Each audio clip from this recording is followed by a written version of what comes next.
So the situation for Spider-Man has been a bit dire lately, and I was wanting to talk about that. The problem is I'm not entirely qualified. I think I do a decent job of explaining tech, but really who wants to hear a diamond player talk about the metagame? So this video is going to be a little bit different. What I've done is I've spoken to 3 high-ranked players, Tephrite, Tokens, and Space Jam, and I've asked them a bunch of questions so that I can better understand what's going on in the metagame and Spider-Man's place in it. Because I wanted to know, if I'm having trouble, is that a skill issue, or is Spider-Man just struggling at the moment? And if Spider-Man's just struggling, how have the best players been able to offset that? So I found these discussions super useful. I've done my best to sort of glue them together into one cohesive narrative. This video's ended up pretty long, so I've put timestamps in the video player so that you can jump around to the questions that you find interesting. I got tons of helpful info and tips out of these discussions, and I hope you do as well. So without further ado, let's meet these players.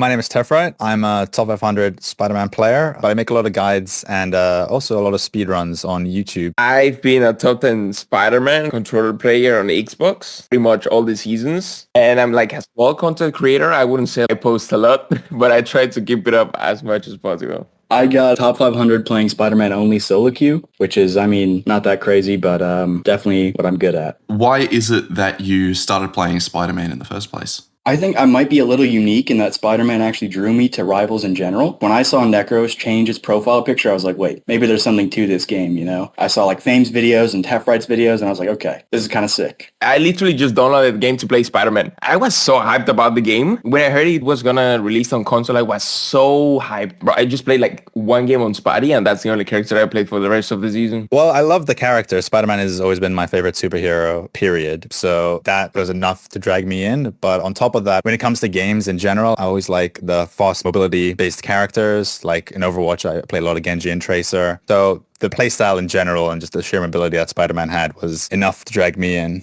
Unfortunately, Alpha was NA, so I was on like 150 ping when I was playing it. So I dabbled in Spider-Man, but then once the beta came out, I played pretty much 90% Spider-Man, yeah. Spider-Man's just the most cool character. I think he has the most potential to do cool things in the game. You know, why would I play the game and not try to do something cool or like have fun? Do you think he still has that currently? Yes and no. As I've gotten better and you play against like better and better players that are better at dealing with you, it's very, very hard to do some of like the cooler stuff, the crazier stuff. You just kind of have to keep it pretty basic a lot of the time. And it's really unenjoyable for me personally. I remember like the first seasons, his swinging was like more consistent, but like nowadays, especially this season, there are times you just swing backwards. Like, okay, did the Invis Woman just pull me back? And then I see the replay, there is no Invis Woman. Yeah, he just feels inconsistent. Throughout the entire life cycle, I think Spider-Man sort of jumped between, in my opinion, I'd say probably a C-tier character to the highest point probably being an A-tier character. But right now, I'd probably put him as a C-tier character once again. Pretty much in the same level as like all the other melee characters that are in the game currently, just due to the way the meta has shifted. What is it that's made melee difficult this season? Over the course of the game, there's been a lot more changes made to the anti-dive characters, making it a lot easier to counter these dive characters, or I guess pseudo dive characters like Spider-Man, like Black Panther, like Magic. There's a couple factors, right? Of course, Symbiote is gone and he doesn't have that little bit of overburst that was pretty essential for a lot of matchups. And we got the Uppercut nerf. He's not bad. I don't think anybody is really that bad in this game, especially now, but it's definitely a lot worse than he has been. Ironically, the poke characters like Hela and Hawkeye got buffed, which you'd think, oh, it's great because poke by nature is countered by dive because you just go straight in and you don't give them the chance to poke you down. But ironically, they've been buffed quite a bit, and dive has gotten also nerfed recently. So I guess together dive doesn't actually counter poke in the end, which is very weird. That's very validating to hear. I do really feel like this notion, dive counters poke, poke counters brawl, brawl counters dive. It really doesn't feel that way. There are very few poke heroes who feel at a marked disadvantage against dive. Yeah, there's a couple of reasons for that. One of them is the game design of how poke heroes are currently. If you look at Hela, you look at Black Widow, you look at Hawkeye. Hawkeye probably the least out of the 3, but let's look at Hela and Black Widow. One of the reasons that poke is by nature countered by dive is because poke is great at long range, okay at mid range, but terrible at close range. That is the nature of poke because they want to get their damage out from far range. So when you look at Black Widow, she's a sniper. So long range, she can almost one-shot people. With Mantis, she can actually one-shot, headshot. Hela also 2-tap headshots from range. Hawkeye, same thing, can 1-tap from range. The difference in game design here is that if you try to get close range, which, these characters should be weak in, Black Widow has a 360 kick, which can lead to a one-shot combo. The kick also has 2 parts, so she can actually kick somebody else and then pull you in, even if she didn't kick you initially. And the pull is ranged, so she can, even if you're not even that close, she can pull you in and one-shot you, especially with the changes that came out recently. And unfortunately, the nerf to the uppercut means that we now have to get even closer to her to even just pepper her down, because a lot of playing Spider-Man isn't fully engaging as soon as you start the fight. You gotta whittle down their resources and bait out their stuff, maybe get their HP a bit lower, and then you go in for the final kill. But if you try to go for an uppercut drive-by, she can just kick you as you're coming in for the first uppercut. So you can't even get her low enough to commit to a fight, because she'll just kick you and one-shot you. A lot of people don't realize this, and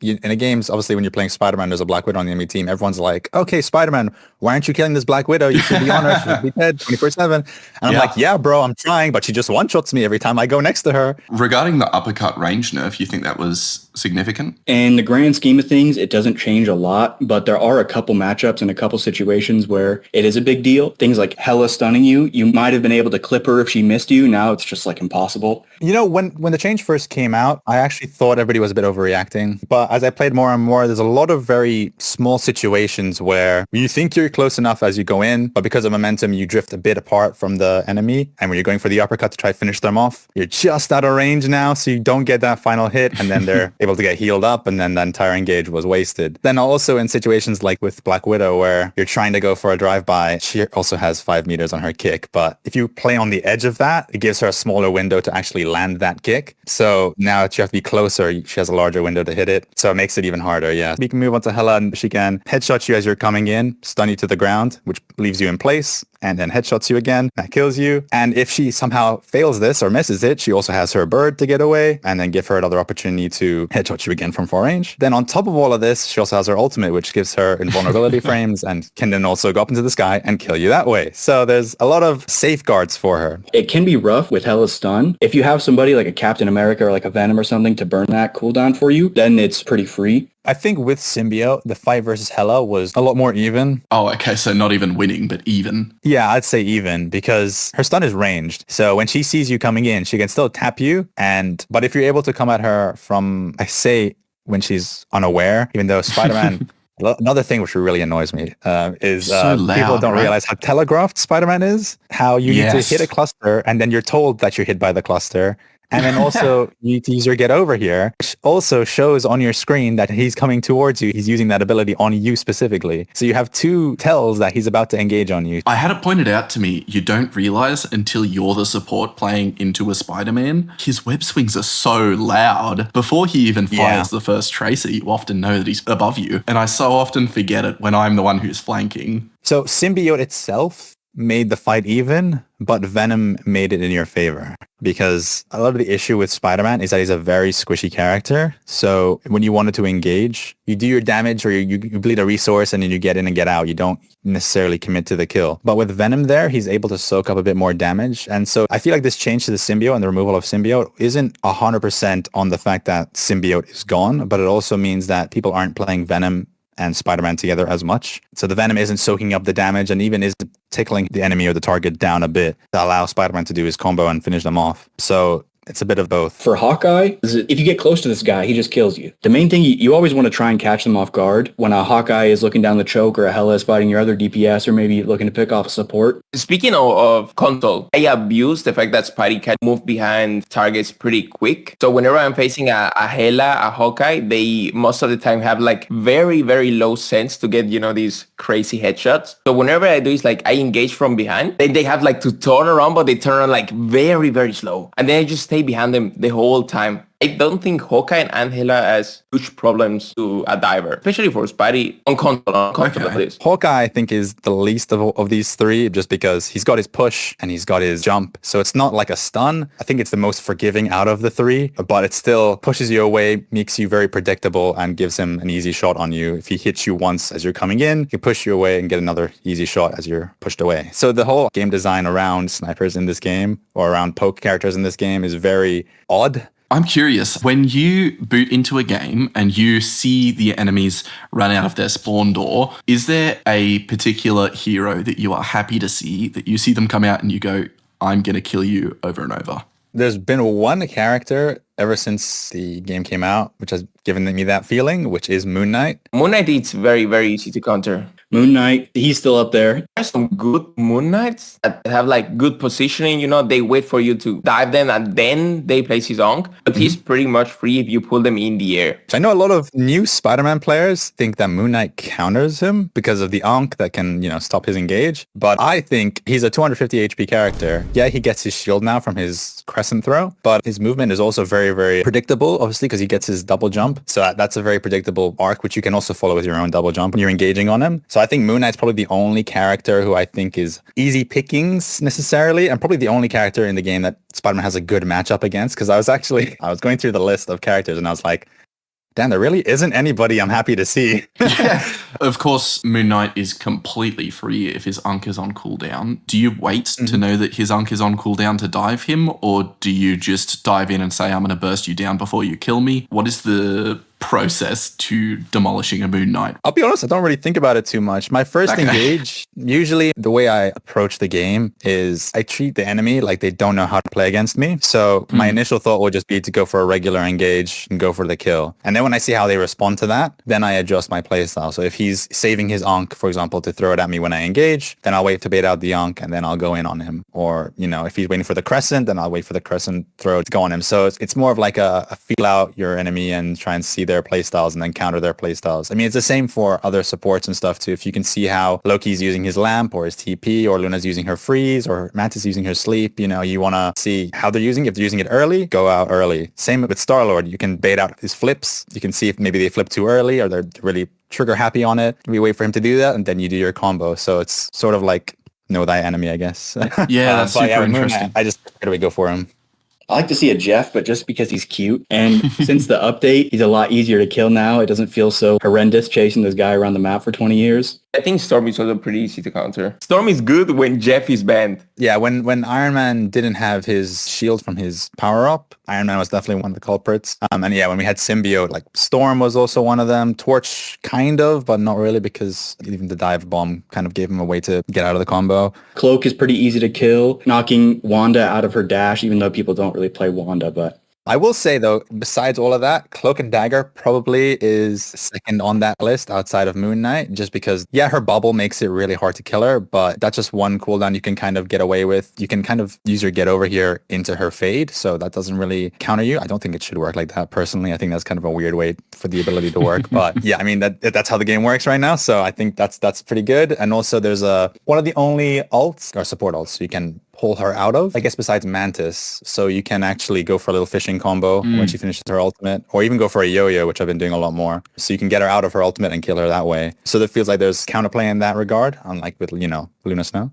Healer-wise, I'd say Loki, because again, you can pull him up in the air. And people in the air is like really, really good. Especially when you bait his runes. I wouldn't say he's free, but he becomes a way easier target. Loki can be fun. When you ult a Loki who just popped his runes and you kill him through his runes, that feels awesome. Loki's a funny case, eh? You can kind of counter his runes with your ult, but it's a two-way street. Yeah, especially if you're not really prioritizing him. If they have triple support with Loki, it can be very, very tough. But if a Loki's just kind of using his stuff a little willy-nilly, you can definitely get away with it. And there are some times where you can even condition him to use his stuff at a certain time and then use your ult or whatever. But a good Loki can definitely be a little tricky. Also, Groot, especially on maps when you can just pull people off the map. He has such a huge hitbox. Like on the Spider Island, there is like on the second point, there's like this bridge where you can just pull people off the map. Sometimes I just bunny up into that and I just grab a Groot without thinking about it. All the other ones are pretty much just map dependent. So like if we're on Winter Soldier Factory, I love seeing Groot, for example, or like Hulk, because I can just easily pull them in. Has the way that you play sort of in a neutral state, has that changed with Season 2.5? Yeah, I do tend to play a bit more with my team as the game has progressed a bit. When you go against compositions like Thing, Bucky, Namor, when you have like those characters on the enemy team, you learn to not dive their backline, because the second you do, that Thing is going to jump to the backline, Bucky's going to hook you, Namor squids are going to be peppering you down, so there's no point in engaging. So then at that point, you just play with your team and you just go fishing, really. The Thing, I wouldn't say Spidey, it's bad against the Thing. Of course, he can like slam near the healers, and then you'd have to wait longer to engage, of course. But Spidey's get over it, I think I just stun him in a place for like 2 whole seconds. And that's like so long. There are so many team fights we win because the Thing is just stunned and he can do nothing. He gets like 2-tapped by Hela. I was a pretty aggressive player. You know, I just swing in from the front line and just start going against flyers. Now with all this anti-dive stuff, I flank way more. Like, I play so much more patiently. Wait for the healers to go forward, make sure that nobody's watching me first so I can engage. But dive is not that. Again, if you ban Ultron and you go, let's say, Spidey Venom, you can still dive the backline pretty hard. I wouldn't say dive is as strong as it was maybe 2 seasons ago or last season, I guess. But dive is not that. As I've mentioned before, as people get better at dealing with you and like poking you out, or like a good Hela will mark you, you definitely have to change the way that you play, and that changes game to game. What characters are on the enemy team, you know, who's on your team, yada yada, right? After like Sue and Thing, that was probably a way bigger change. But now I feel like we've kind of gotten to the point where we're okay with adapting to these smaller changes. There's been so many anti-dive cooldowns in the game already that we've kind of gotten used to just like, oh, another thing to watch out for, you know? How do you feel about Ultron? I treat Ultron similarly to how I would treat like Luna. I would always pay attention to who she's putting her snowflake on. So I would not go for that person because that means that they're just going to get passively healed. And if Luna even does look at them, then they're going to get bursted to full immediately. So even if I try to go for a combo that does a bit more damage than is needed, it still wouldn't be enough. Same thing for Ultron, really. I would try and see where his bot is and just go for whoever's out of it. With this new season, and honestly, I get it. They didn't want Spider-Man to just come out and immediately destroy the new character, right? They wanted people to be able to play him and have fun. I get that. But it's impossible to kill that character on Spider-Man. It's just really unenjoyable to chase flyers around this season. Like with no symbiote, it makes it so... It's not even like that hard. It's just annoying. I guess you have to bait most of his cooldown, especially his drone when he's playing like with Iron Man on Torch. There's so many people that just fly around him. So he also gets constant heals. It's hard to go against when he has somebody around him. But on its own, you can bait his cooldowns pretty easy, I'd say. If you stay on him, there will be like a moment where he retreats and he just dies because he doesn't get any heals because he just doesn't look up. I wouldn't say he's easy to kill, but it's not as hard as you might think it is. And if you got a Hela on your team, Ultron is free. Obviously, if you're diving, say, a Mantis, you're right next to all the other teammates. So there's a chance that at least one of them is going to look around. But if you're diving an Ultron who's in the sky, there's not high chance that somebody's going to look up, or not as high a chance that somebody's going to be looking up to peel for the Ultron, unless obviously the Ultron's playing close to ground. So I guess once again, it comes back to that feeling out how much you can get away with, really. My neutral state, it's like putting pressure on the flyers, if there is any. Oh, okay. The flyers first. Flyers above strategists? Yes, because when you focus the flyer, they're playing, let's say they're playing Iron Man Storm, all right? Mm-hmm. When you start focusing the flyers are going to like either stop doing damage to your team, or the healers are going to start looking up to heal the flyer characters, right? Then the healers are going to stop healing the front line. Your team gets like the upper hand on damage as well. What's your go-to for attacking a flyer? I always start with the Tracer Overhead because it deals tons of damage and you don't waste the most important cooldown, Spidey, being the get over here targeting or the get over here. Or Ultron, saving that cooldown is pretty important. There's a lot of what I like to call AFK healing, which is in the game. Stuff like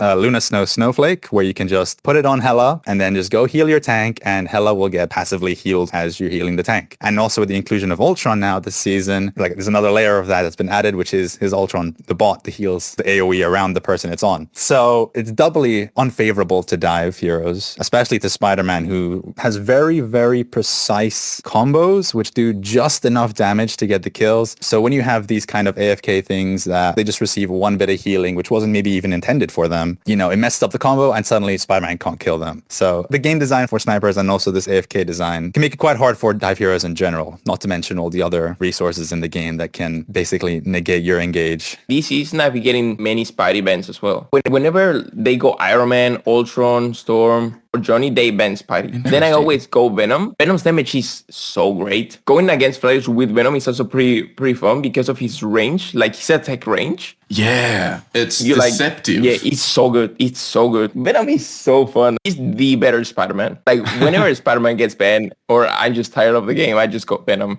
Is there a light bulb moment in a game where something happens where you go, it's time to switch? Yeah, I mean, I'm kind of a terrorist. I would say if there's one or two people that are really eyeing you down, or like maybe they make some swaps to shut you down, and I don't mean Namor. I don't want people to see Namor on the enemy team and immediately swap. You can play into Namor, you just have to be a lot more careful and patient. If they're playing Namor, for me, it's pretty straightforward. I always try to aid his bubble first because he's pretty much free when he doesn't have his bubble. And if your teammates are, of course, shooting at the squids, I think Namor is not as big as a problem as people think. But, I mean, they go Thing, Namor, Emma, Adam, Loki. It can be tough, And you would probably be better just picking somebody else. I guess one of the good things, or one of the things I loved about playing Spider-Man, or love still, is that you can adapt your playstyle quite a lot to how the enemy is playing, even if it still makes it a lot harder. Situations like even if they're playing a more Bucky thing, those you'd think that's a big counter to Spider-Man, you should swap off immediately. But then you can just play fishing, and if that works out, that's great. If I'm being honest, like the worst character for me to play against is Wanda. She's so hard to play against when she's getting pocket, especially when she has like the strange team up as well. You get deleted in seconds. The fact that she's so easy to play, that's pretty unfair. Yeah, I think that's my worst counter, to be honest.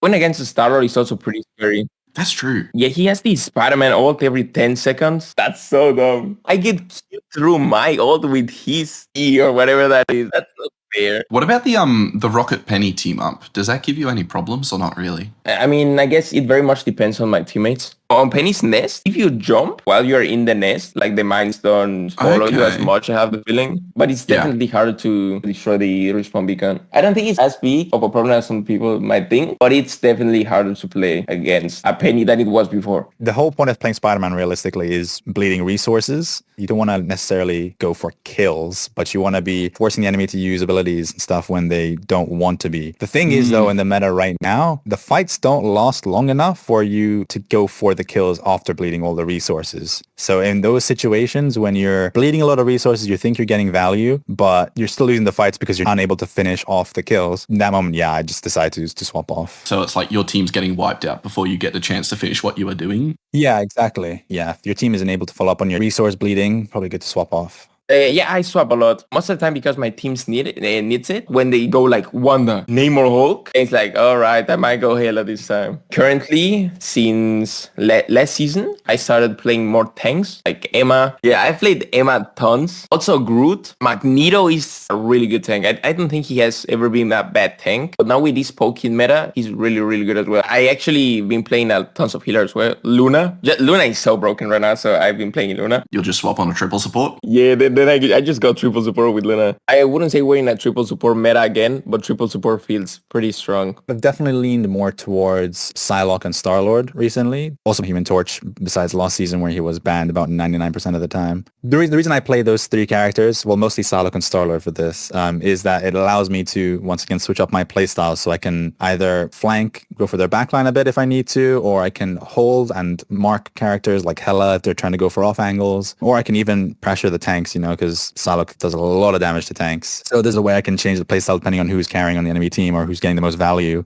But I guess bare bones, if these aren't working, I'm just not feeling it, or, the flanks just aren't working, I go to Winter Soldier because he just seems to be the most straightforward character, at least for me. You just do so much damage. Your hook can create kills. Your hook combo with the hook and dash. Great for getting people out of position and your team following up on your damage. Do you think that Spider-Man is in need of buffs? We do need some. This is the thing we need, all right? Faster shooting of any kind of weapon. I don't want to take 2.5 seconds to attach to something when I want to swing away. Oh, The tracers don't hit because they are like one of the slowest projectiles in the game. You have to like look into the future and then shoot your tracer to be able to hit something so slow.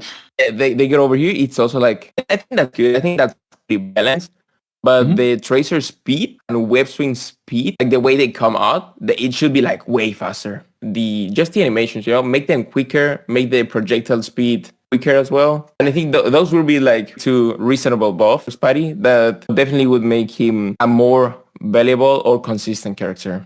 Spider-Man is a very weird character. From this conversation, everybody's probably thinking, oh, well, then if we just buff his damage, then he'll be good. He'll be able to make up for the symbiote that's been taken away. But I think if you buff the damage, then it will break the character. And I think he will just be a must pick or a must ban, which it seems that everyone from Gold to Grandmaster is already doing anyways, which I still don't understand and has been for the last 2 seasons. One thing that I've thought would be really massive for a while is just the slightest bit of walk speed, like what Hulk and Thor just got. Because I don't know if this happens to you, but for me, it's so common that the person I'm fighting is on one sliver of health, and I've only got one swing left that I'm going to need to leave in a moment, otherwise I'm going to die. And they've got a tracer on them, I'm swinging my fists, they're playing perfectly just outside of the kick range when that finally comes. They're holding their S key and shooting at me as they do. Yeah, I think the movement speed definitely would be a nice buff. And yeah, it doesn't make sense that Panther has it. I mean, I guess maybe you could argue that Spider-Man's better mobility, so he doesn't need it, but I think it would still be very beneficial to him. I do think he needs buffed. I don't know what they would change about him. I just want him to have more combo potential. I think that they could open up his options a bit more. I really would hate to see like an overhealth or a shield team up, something like that. I feel like that would be horrible. But if they gave him another combo tool, like more complexity, even if it's not that viable, because that would be enjoyable. Symbiote was a good team up for Spider-Man, but the main thing is that it gave us a lot of stuff to play around with in the practice range, which is I think a bigger deal than a lot of people really realize, because we got to mess with so much stuff, you know, and now it's gone and we just have like our punch uppercut combo and like, you know, get over here targeting, and I don't know. If you buff him to be good in higher ranks, I think that he will be a menace in low ranks and make it just extremely unfun to play into. So I think the only buff that you can really give to him is cooldowns, which we saw recently, which was given to him, how his tracers came back faster. That's probably the only direction they can go. I'm curious, what sort of a cooldown buff would you be thinking? I think if you gave him another swing, it would definitely make him more annoying to play into, because it means that he's not as vulnerable. I think maybe... Yeah, I'm not even too sure, to be honest. He's such difficult. I feel like if you buff him ever so slightly, he's just going to be a menace. But yeah, buff the wrong area and it does absolutely nothing. Yeah. Buff the right area and his server admin and is banned every game. Yeah, exactly. And it's such a fine line, which is probably why they don't know what to do with him, really. And I'd love for his ult to get buffed too. Yeah, the ult in itself right now is in a very weird place too, with the fact that there are so many stuns in this game. Makes it so risky. It takes so long to actually get a good ult off without it being just straight up cancelled by like anything under the sun. It almost feels like you should just be solo ulting people sometimes. Yeah, and I do it. I definitely do it. If I need to confirm a kill, sometimes it's honestly worth it just to go for the one kill instead of trying to go for 3 and then there's 3 chances for you to get interrupted. Especially if it's something like Mantis Sleep, which has the radius of the freaking sun. Maybe give it CC immunity or something like that. I haven't thought too much about the ult, but I think that also kind of feels the same way where if they touch his ult. Yeah, CC immunity feels like it could break his ult. Yeah. Yeah. Or like there's so many situations with how high the healing is in this game where you can just straight up out heal through Spider-Man's ult. So you'd want to buff it. I mean, maybe buff the damage, but I think it's the same thing with everything to do with his kid, is that if you buff him in any capacity, he's going to be a menace in low ranks and then slightly better in higher ranks. But I think the biggest thing with Spider-Man is just the meta that doesn't lend to him currently. I think even though it's a poke meta, so we'd want to play dive into poke. Just dive isn't good enough to counter poke currently, which is, I think, a big flaw in the season. But everybody hated dive last season, even though I disagree that dive was meta last season. Oh, I'm with you. Definitely a controversial opinion on Reddit, at least. Every meta has been a poke meta. Unless there was triple support, but who were your duelists in triple support? I think it was Hela Bucky. Probably out of all the ones that we've just mentioned, the movement speed is probably going to be the most beneficial and the least annoying to deal with, I think. Some advice I would have is maybe try to find a good team. If you find some players that you work well with and you guys have fun playing the game, I mean, that's obviously the most important. In terms of smaller stuff, I would say get really good swing mechanics, get really good at positioning yourself where you want to be at, especially this season with all the flyers, like swing in overheads. Obviously, aim is pretty important. You know, it doesn't hurt to go in the practice range and set up some bots moving around and shoot at them. Yeah, I mean, basic combos. I guess those would be my tips, yeah. I do have a few guides on my channel related to Spider-Man, and probably what a new one is going to be coming out that's going to be a bit more tailored to 2.5. But probably the video I'd recommend is, it's titled How to Play Like an Eternity Spider-Man. It's basically a game where I go through every thought process I have during a game and why I'm doing everything. So it's a great place to learn how I approach fights and, in every kind of situation. Other than that, I play a little Spider-Man on my Twitch, twitch.tv/Tephrite98. And yeah, I just post regular Spider-Man gameplay on my YouTube, other than the educational stuff. I've got a Twitch, tokens, and then a YouTube as well. If you're a controller player, I got a optimal controller bites from Spidey. Definitely give it a look at that. If you are starting with Spidey and don't know which bands are the best on your controller, I also have like a small Discord server where we host like weekly challenges. Please do follow these guys to their channels and show them some love. I massively appreciate the time that they took, and if you're still here, I imagine you do too. Now, Space Jam doesn't have a YouTube channel or anything, but he is active in both Fame and Tokens Discord servers. That and all the other links that they mentioned at the end are going to be linked below. I'm in those same servers and also Tephrite's server. They're all great places. But that's all for now, so best of luck as you bring this into your ranked games, and I'll be seeing you around. Cheers.